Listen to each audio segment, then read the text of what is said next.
هیچ حزبی، هیچ رئیس جمهوری نمیاد منافع امریکا رو به خاطر منافع مردم ایران، ملت ایران زیر پا بذاره.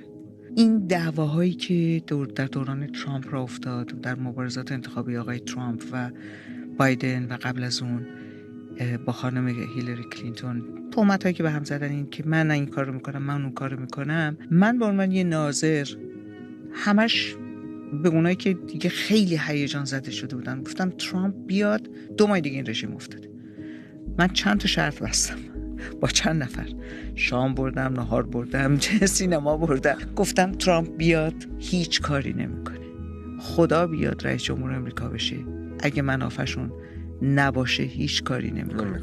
و همونجور که الان تو یوکرین اگه این جنگ به درد آمریکا نمیخورد که به خاطر فقط مردم یوکرین برن اونجا این همه بیلیون دلار اسلحه ببرن، نه، اینا جنگشون با روسیه است. دقیقاً. و مردم اوکراین هم اونجا بعد این وسط خون بدن به خاطر اینکه اینا با هم جنگ دارن. 40 سال میگن مرگ بر آمریکا، اینا هم 40 سال میگن که اونا تروریستن، ولی احساس میکنم همه رو بازی گرفتن، پشت پرده از هم بسیار دارن منفعت میبرن. خیزش آبان رو 1500 نفر ظرف 2 روز کشتن. آقای ترامپ چیکار کرد؟ رفت گفتش که I'm with you beautiful people of Iran. That was it.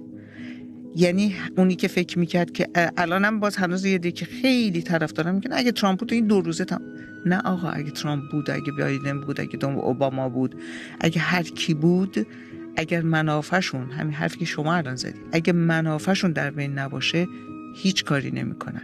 ما فراموش کنیم که دموکرات‌ها ضد ایرانن، جمهوری‌خواها با ایرانن، با مردم ایرانن، اونا ضد مردم ایرانن.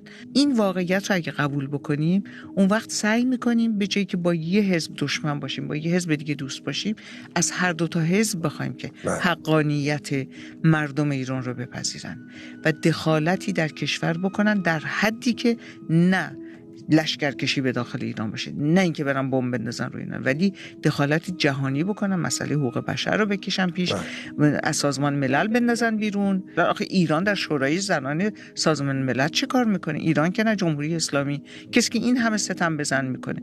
این کارا رو بکنن، یعنی این رژیم رو منزویش بکنن، ایزولش بکنن.